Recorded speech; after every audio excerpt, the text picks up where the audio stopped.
Sa ngalan ng Ama at ng Anak at ng Espiritu Santo, Amen. ang pagpapala ng ating Panginoong Hesu Kristo, ang pag-ibig ng Diyos Ama, at ang makikipagkaisa ng Espiritu Santo, naway sumainyong lahat. At sumaiyo rin. Mga kapatid, aminin natin ang ating mga kasalanan upang tayo'y maging marapat gumanap sa banal na pagdiriwang.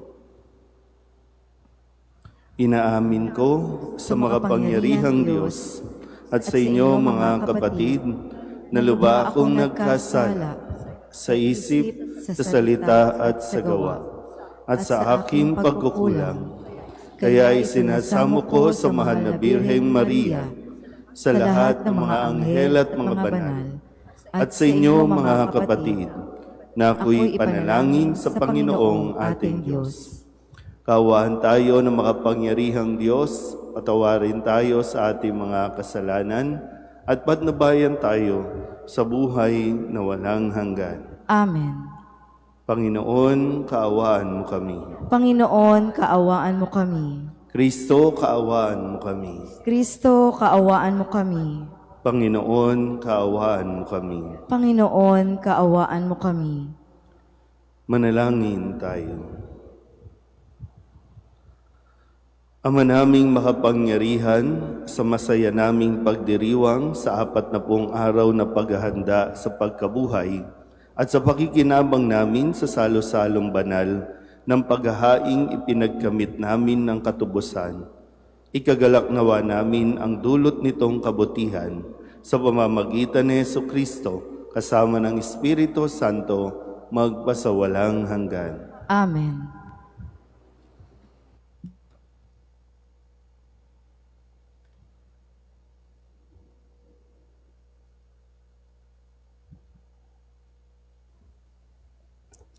Pagbasa mula sa aklat ni Propeta Oseas.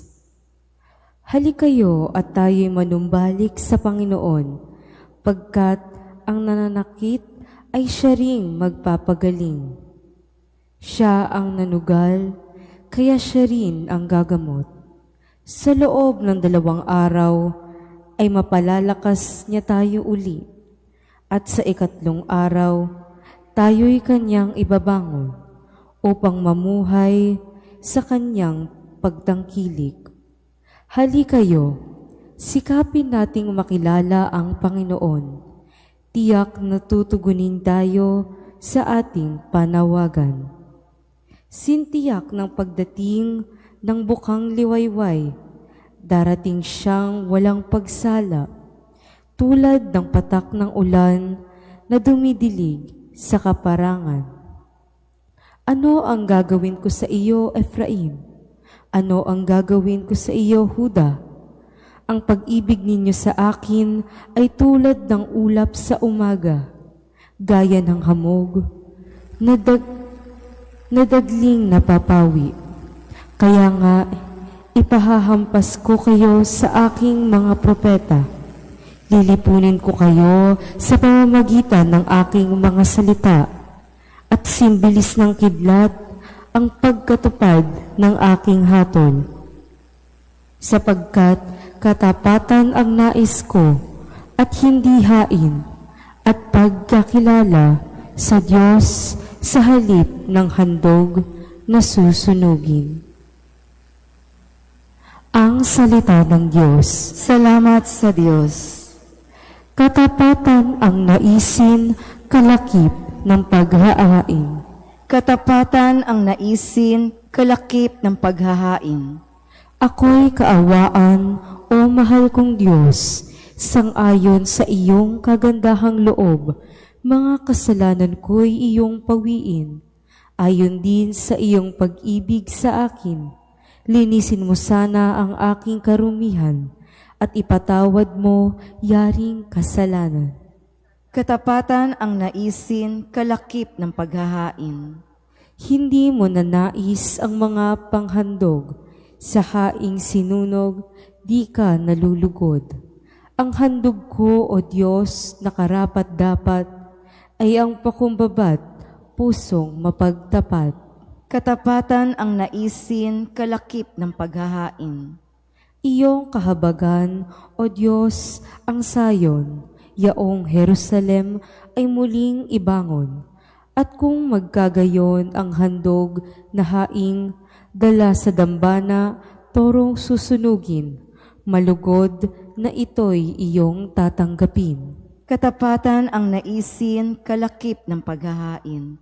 Kapag ngayoy napakinggan ang tinig ng poong mahal, huwag na ninyong hadlangan ang pagsasakatuparang ng mithin at kalooban.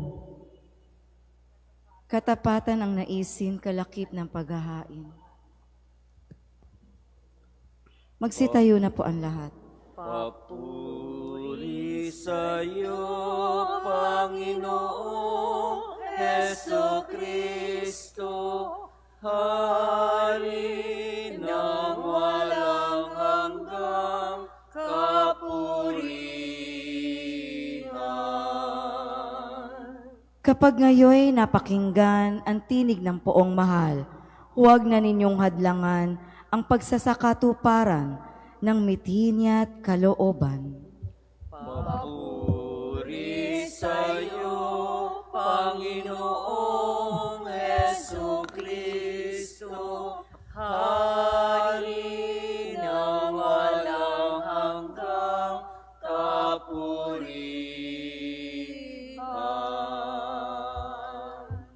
Sumainyo ang Panginoon. At sumayo rin. Ang mabuting balita ng Panginoon ayon kay San Lucas. Papuri sa iyo, Panginoon. Noong panahong iyon, sinabi ni Jesus ang talinghagang ito sa mga taong ang tingin sa sarili, matuwid at tumahamak naman sa iba. May dalawang lalaking pumanhik sa templo upang manalangin. Ang isa'y Pariseo at ang isa namay publikano. Tumindig ang Pariseo at pabulong na nanalangin ng ganito: O Diyos, nagpapasalamat ako sa iyo pagkat hindi ako katulad ng iba, mga magnanakaw, mga magdaraya, mga mangangalunya, o kaya'y katulad ng publikanong ito. Makalawa akong nag-aayuno sa loob ng sanlinggo. Nagbibigay ako ng ikapu ng lahat kong kinikita. Samantala, ang publikano'y nakatayo sa malayo, hindi man lamang makatingin sa langit, kundi dinadagukan ang kanyang dibdib at sinasabing, O Diyos, mahabag po kayo sa akin na isang makasalanan. Sinasabi ko sa inyo, ang lalaking ito'y umuwing kinalulugdan ng Diyos, ngunit hindi ang isa. Sapagkat ang sinumang nagpapakataas ay ibababa, at ang nagpapakababa ay itataas. Ang mabuting balita ng Panginoon. Pinupuri ka namin, Panginoong Heso Kristo. Isang magandang umaga po sa inyong lahat. Magandang umaga po. Ngayon po ay Sabado para sa ikatlong linggo ng ating 40 araw na paghahanda para sa Misteryo Pascual. Atin po munang balikan ang ating po mga narinig ng mga salita at nawa ito ay hindi manakaw sa ating isipan at hindi makuha ng anumang mga bagay na ating po mga iniisip at pinagkakaabalahan.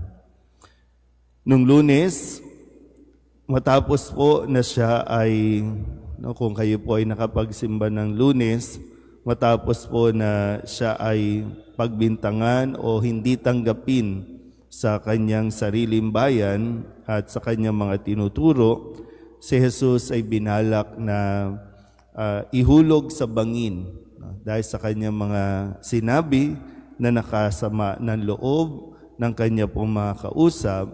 Ngunit ang ginawa ni Jesus ay dumaan siya sa kalagitnaan nila at umalis. Minsan may mga bagay no, na kapag hindi ka katanggap-tanggap o hindi ka tinatanggap ng mga tao, anong dahilan para manatili ka sa kanila, di umalis ka na lang. No? Kumbaga, ikaw na mismo ang umiwas kaysa ikaw pa mismo ang makipaglaban sa kanila. No? Dahil mayroon naman talaga mga pagkakataon na kahit anong paliwanag mo, may mga taong pagsarado na ang isip, wala silang tatanggapin at magagalit pa yan sa iyo. Kaya ikaw naman, wag mong pag-aksayahan ng panahon. Baka ito ang sinasabi, may mga sitwasyon sa buhay natin, kailangan mo silang iwan, kailangan mong umalis para din naman sa iyong sanity. Mababaliw ka lang at masisiraan ka lang ng loob. Dapat focus ka sa iyong misyon, focus ka sa iyong dapat na gawin. Noong Martes, sa pagdiriwang natin ng kapistahan ng pagpapahayag ng mabuting balita, sinabi sa atin, katulad ni Maria, ako'y alipin ng Panginoon, mangyari sa akin ang iyong sinabi. Yung pagtitiwala sa plano ng Diyos, ito ang dapat nating pinag-aaksayahan o pinaggugugulan ng ating panahon. Hindi ang mga plano ng tao, kundi kung ano ang plano ng Diyos. At noong Miyerkules, pinaalala ulit sa atin ni Jesus na sabi niya, ngunit ang gumaganap ng kautusan at nagtuturo na tuparin iyon ay ibibilang na dakila sa kaharian ng Diyos. Kung susundan natin, matapos yung kay Maria, binigay niya ng halimbawa na hindi siya naparito para baguhin kahit anuman o alisin ang kautusan, kundi naparito si Jesus upang tuparin, ituro ang mga kautusan. Nung Huwebes, matapos niyang sabihin na itong salita ng pagtuturo at pagtupad, ang sabi niya, ang hindi panig sa akin ay laban sa akin. At nagkakalat ang hindi tumutulong sa aking mag-ipon. Ngayon, saan ba tayo talaga? Kanino ba talaga tayo yung alliance natin, kanino ba talaga tayo nakakampi?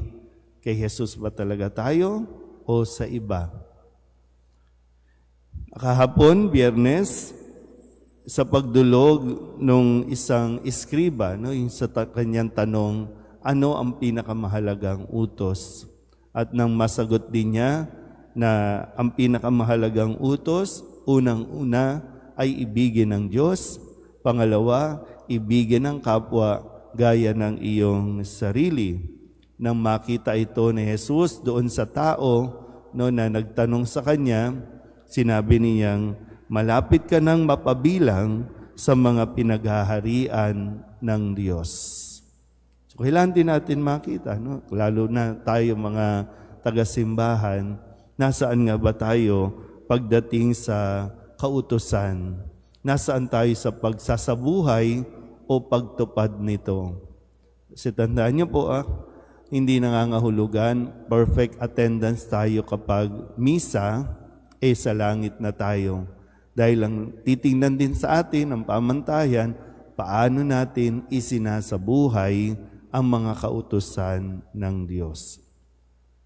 Kaya nga ngayon, sa Ebanghelyo natin, ipinahayag, sabi ni Jesus, sapagkat ang sinumang nagpapakataas ay ibababa at ang nagpapakababa ay itataas. So ngayon, ano na nga ba tayo? Baka ano na bang pagtingin natin sa ating mga sarili sa tuwing tayo ay umaharap sa Diyos? Ano ba ang ibinibida natin sa Diyos? Kasi sa kwento, mayroon dalawang lalaki o may dalawang tao ang nagdarasal. Yung isa bidang-bida ang kanyang sarili, no, na hindi siya ganito, hindi siya ganon, hindi siya katulad ng iba. Samantalang isa ay halos hindi makatingin sa Diyos dahil sa kanya pong mga kasalanan. Yung pagpapakumbaba versus pagpapakataas. So nasaan ba tayo dito? Yung progress ba natin?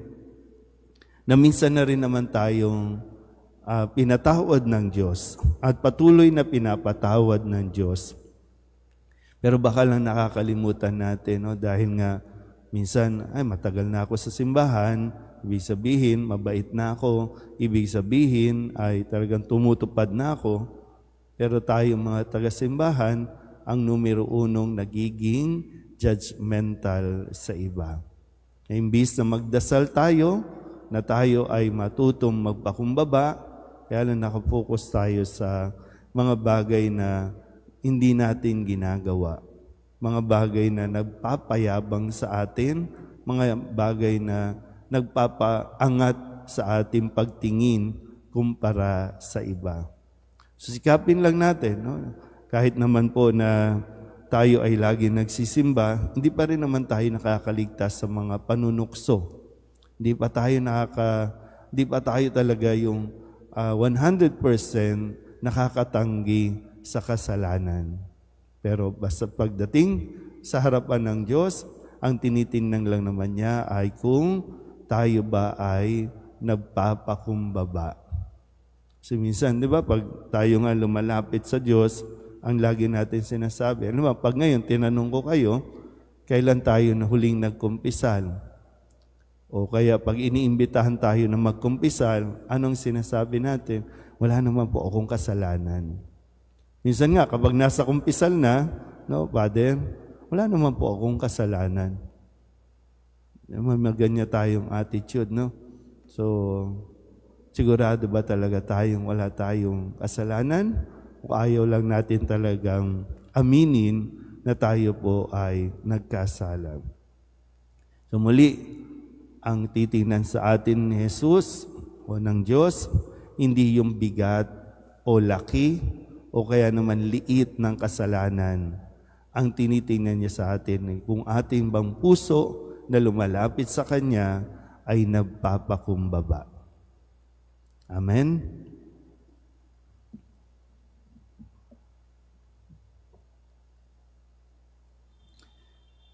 Taglay ang mga pusong nagsisisi at nagpapakumbaba. Humaharap tayo ngayon sa Diyos. Tumugon tayo ng tapat at nagpapakaabang panalangin sa mga kahilingang ito. Ang ating pong itutugon, Panginoon, dinggin mo ang aming panalangin. Panginoon, dinggin mo ang aming panalangin. Ang simbahan naway maging isang tiyak na kanlungan para sa mga makasalanan at mga itinatakwil ng lipunan. Manalangin tayo sa Panginoon. Panginoon, dinggin mo ang aming panalangin. Ang mga naglilingkod sa bayan naway mabigyan ng higit na malasakit sa mga kababaihan, mga bata, mga ulila, mga matanda, at mga walang tahanan. Manalangin tayo sa Panginoon. Panginoon, dinggin mo ang aming panalangin. Ang mga mananampalataya naway magkaroon ng higit na malalim na panalangin at pagsisisi, lalo na sa panahong ito ng Kwaresma. Manalangin tayo sa Panginoon. Panginoon, dinggin mo ang aming panalangin. Ang mga may sakit naway maranasan ang nakapagpapagaling na kapangyarihan ni Kristo upang mabigyan sila ng pag-asa. Manalangin tayo sa Panginoon. Panginoon, dinggin mo ang aming panalangin. Ang mga yumao naway magtamasa ng liwanag, kaligayahan at kapayapaan sa langit. Manalangin tayo sa Panginoon. Panginoon, dinggin mo ang aming panalangin. Dulog din natin sa Panginoon ang ating mga personal na kahilingan at mga panalangin para sa ating mga pamilya. Kasama din ang mga kahilingan ng mga nanonood sa online. Lahat ng mga misang pasasalamat, special na intensyon, agarang paggaling ng mga may sakit, at ang lahat ng mga kaluluwa na iniling na ipagdasal sa misang ito.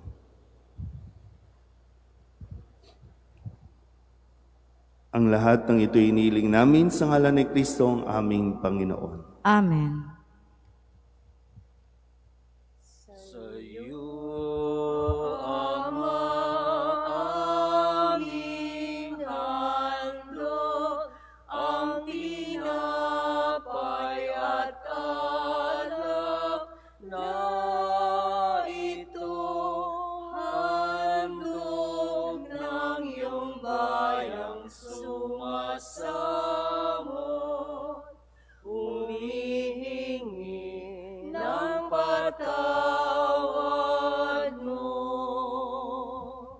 Sa'yo, Ama, aming handog, ang tinapay at alak na ito, handog ng iyong bayang sumasamot,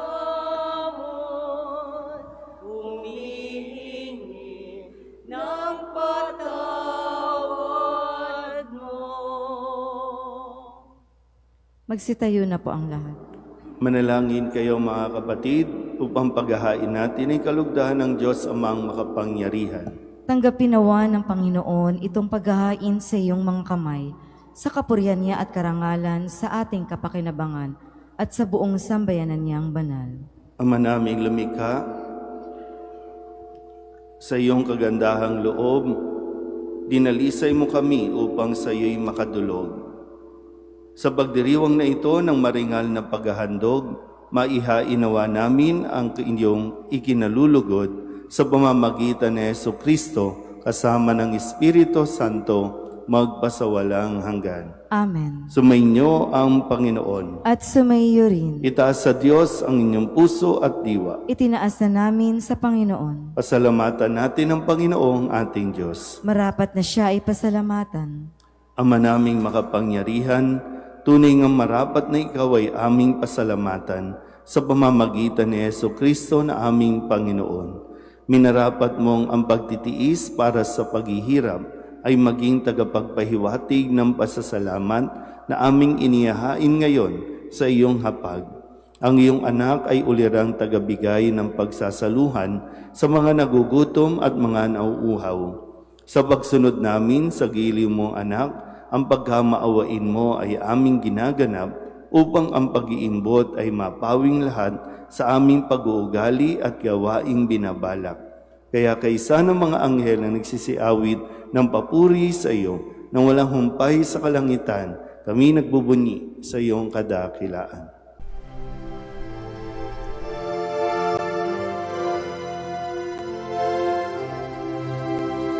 Santo, Santo, Santo, Panginoong Diyos makapangyarihan, napupuno ang langit at lupa ng kalwalhatian mo. Hosana sa kaitaasan, pinagpalang na paririto sa ngalan ng Panginoon.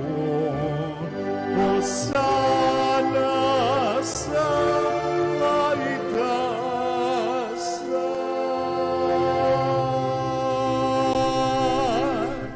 Ama naming banal, ikaw ang bukal ng tanang kabanalan, kaya't sa pamamagitan ng iyong Espiritu, gawin mong banal ang kaloob na ito upang para sa aming maging katawan at dugo ng aming Panginoong Jesucristo. Bago niya pinagtisang kusang loob na maging handog, hinawakan niya ang tinapay, inasalamatan kaniya, pinaghati-hati niya iyon, iniabot sa kanyang mga alagad at sinabi, "Tanggapin ninyong lahat ito at kanin, ito ang aking katawan na ihahandog para sa inyo."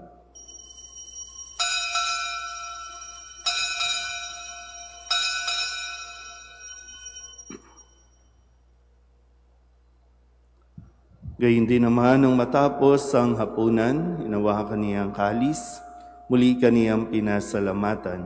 Iniabot niya ang kalis sa kanyang mga alagad at sinabi, "Tanggapin ninyong lahat ito at inumin. Ito ang kalis ng aking dugo, ng bago at walang hanggang tipan. Ang aking dugo na ibubuhos para sa inyo at para sa lahat sa ikapagpapatawad ng mga kasalanan. Gawin ninyo ito sa pag-alaala sa akin."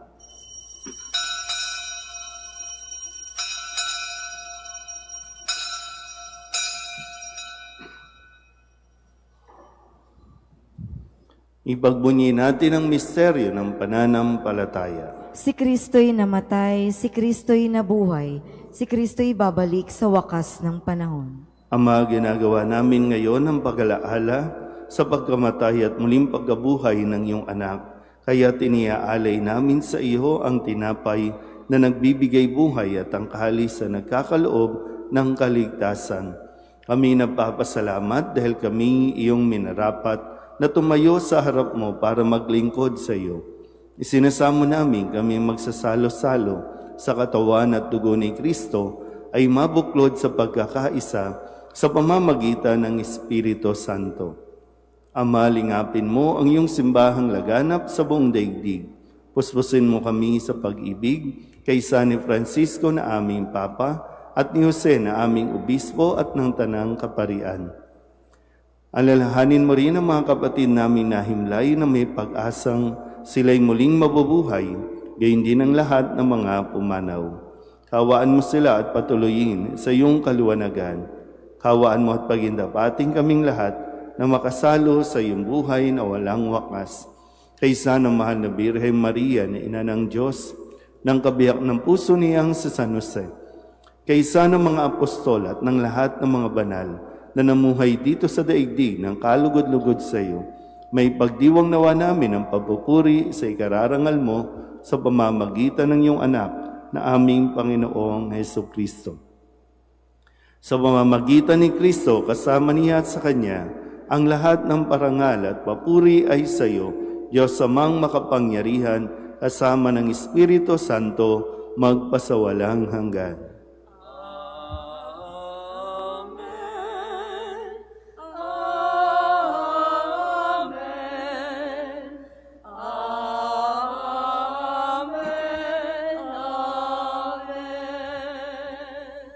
Sa tagubilin ng mga nakagagaling na utos at turo ni Jesus sa Panginoon natin at Diyos, ipahayag natin ng lakas loob.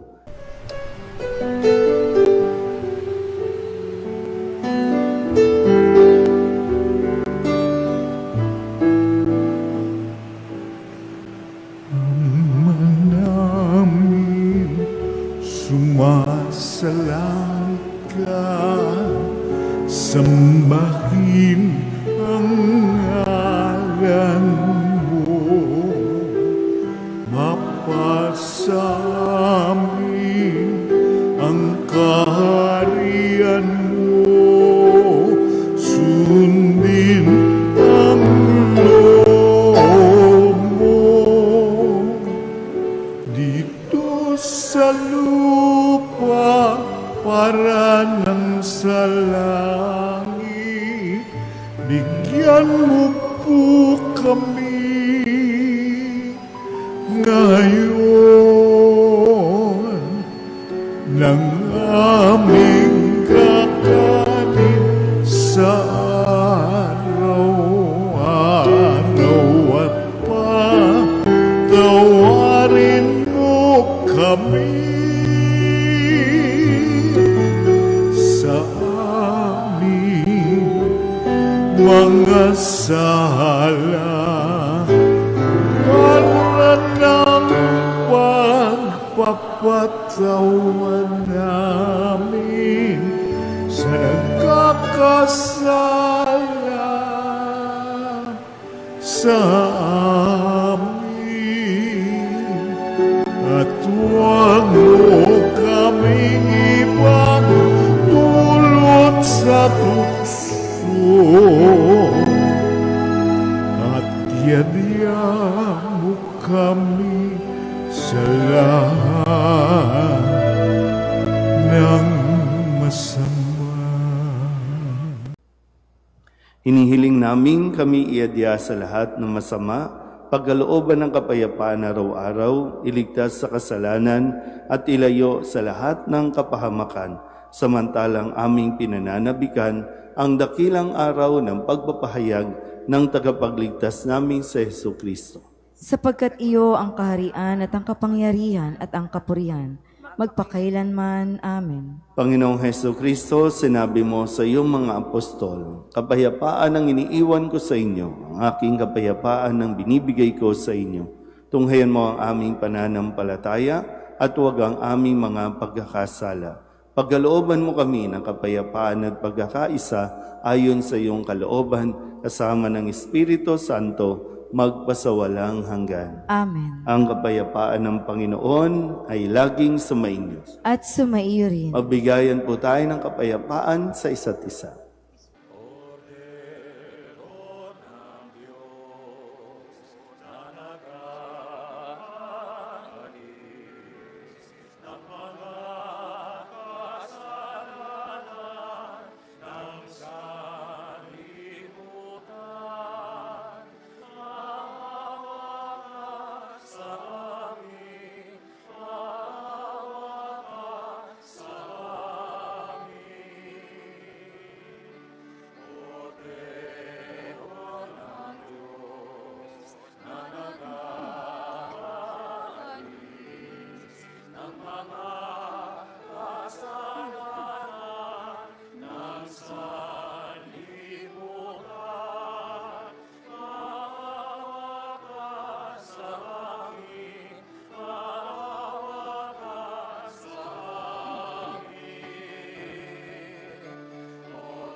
Ito ang kordero ng Diyos.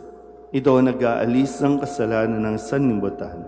Mapalad ang mga inaanyayahan sa kanyang piging. Panginoon, hindi ako karapat-dapat na magpatuloy sa iyo, ngunit sa isang salita mo lamang ay gagaling na ako.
Manalangin tayo. Ama naming mapagmahal, sa pagsasalong lagi sa banal na pakikinabang, mapangatawanan namin, nawa namin ang wagas na ginagampanan sa aming pagsasaloob ng lagi naming ipinagdiriwang sa pamamagitan ni Jesucristo kasama ng Espiritu Santo magpasawalang hanggan. Amen. Sumainyo ang Panginoon. At sumayo rin. At pagpalain kayo ng makapangyarihang Diyos, Ama at Anak at Espiritu Santo. Amen. Tapos ang banal na misa, humayo tayo sa kapayapaan ni Kristo. Salamat sa Diyos. Magandang umaga po. Nuestro Padre Jesus Nazareno, sinasamba ka namin, pinipintungo ka namin, aral mo ang aming buhay at kaligtasan. Nuestro Padre Jesus Nazareno, iligtas mo kami sa kasalanan. Ang krus mong kinamatayan ay sagisag ng aming kaligtasan. Nuestro Padre Jesus Nazareno, dinarangal ka na amin. Nuestro Padre Jesus Nazareno, nilulwalhati ka namin. Nuestro Padre Jesus Nazareno, dinarangal ka na amin. Nuestro Padre Jesus Nazareno, nilulwalhati ka namin.